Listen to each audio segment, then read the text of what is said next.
Hi, it's Kia.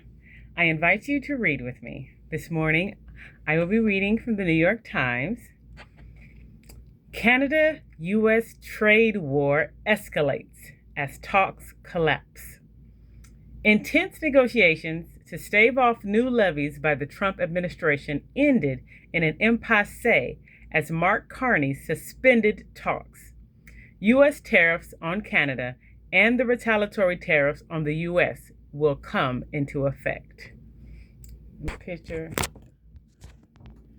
This man's a gangster. I love him. I love him.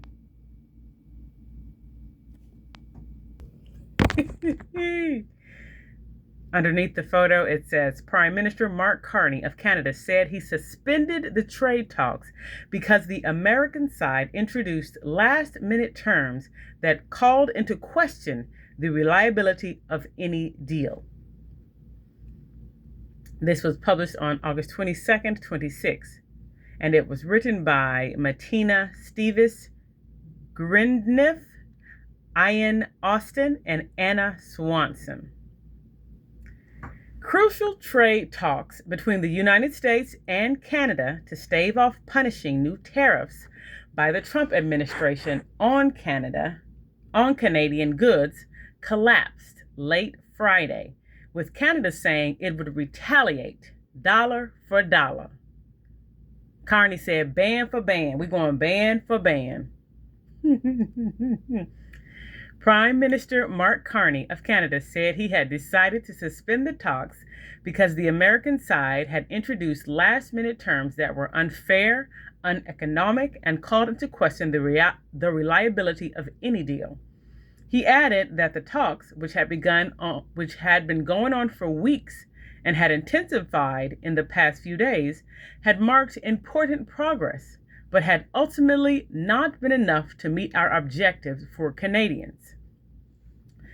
U.S. Trade Representative Jamieson Greer told reporters that Canada had walked away from the negotiating table minutes before a deadline ushering in new 50% tariffs by the Trump administration on a broad range of Canadian goods. Tonight, Canada declined to finalize the trade deal under the terms agreed earlier this week, despite the U.S. offer to Canada to receive the best treatment of any major exporter to our market, Mr. Greer said on a virtual briefing with the press. New demands will walkbacks of other commitments by Canada have upended the careful balance reached in the past days, Mr. Greer added. Shortly before Mr. Greer's statement to the press, U.S. Customs and Border Protection sent out guidance for importers saying that the Canadian products that the president had identified would face tariffs after 12:01 a.m. Speaking to reporters, a U.S. official said that Canada wanted concessions that the United States wasn't prepared to give, particularly when it came to the automotive sector, as well as trade in steel, aluminum, and lumber. If Canada does retaliate, the official said, Mr. Trump would be provided with options to level out the playing field once again. In his statement, Mr. Carney said Canada would retaliate against the new tariffs, which will affect $20 billion in Canadian exports by the U.S. administration's calculations to protect our workers and businesses. In addition to making hundreds of Canadian products like cheese and hockey sticks price prohibition in the U.S. market, the tariffs will further fracture the once close relationship between the countries, which has drastically deteriorated since Mr. Trump returned to office, targeted Canada with tariffs, and repeatedly proposed that it be annexed as the 51st state. Negotiators from both countries have been cooped up in the United States Trade Representative's office in Washington for up to 10 hours a day for several days this week, hammering out the details of the failed agreement. Just hours before the two sides announced negotiations had been suspended, Mr. Trump said he thought a deal could be reached with Canada. On Tuesday, he declared that the two nations had reached a deal aside from working out some details and had extended an earlier deadline that would have introduced the new tariffs. But Mr. Carney made good on his promise to walk away from a deal he didn't think was good enough. Polling suggests that many Canadians support his decision. A recent Ledger poll found that 56% of respondents are opposed to any further trade concessions from Canada. He also got an early endorsement for his decision to walk away from talks from Doug Ford, the Premier of Ontario, Canada's most populous province and home to the country's important auto industry.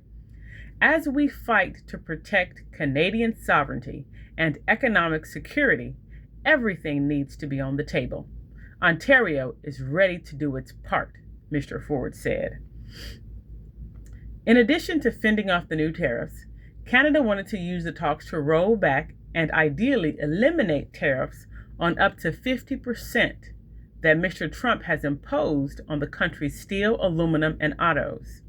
Canadian negotiators also hope to achieve some relief on softwood lumber tariffs that go back decades and were augmented with additional tariffs from Mr. Trump.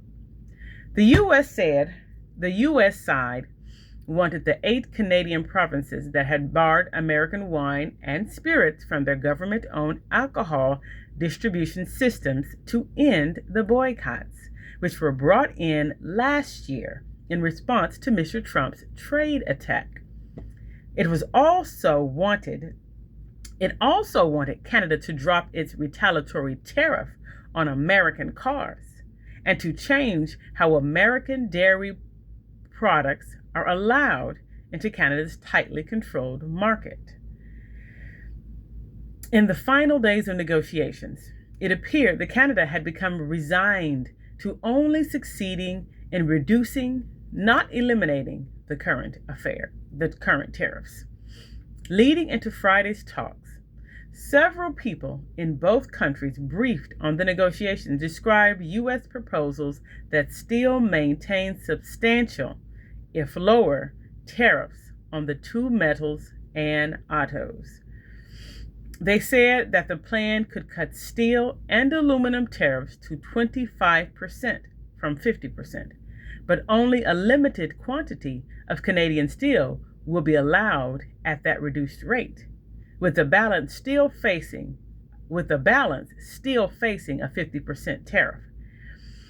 Under the plan, the people briefed said autos would fall to 15% from 25%, with the rate being adjusted for American parts, which typically make up about half the value of a vehicle made in Canada.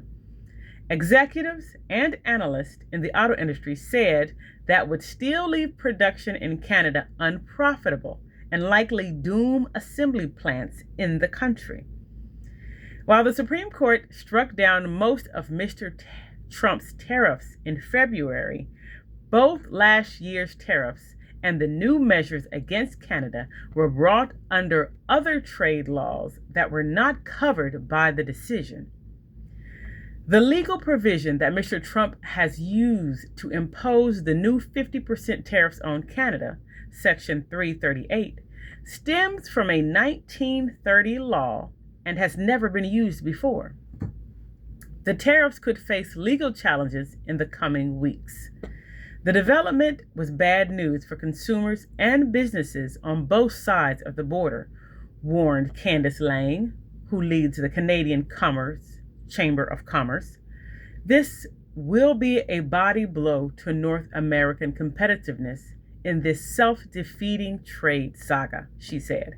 Americans will see their costs go up, and Canadians will see customers, investment, and small businesses disappear. Thank you for reading with me.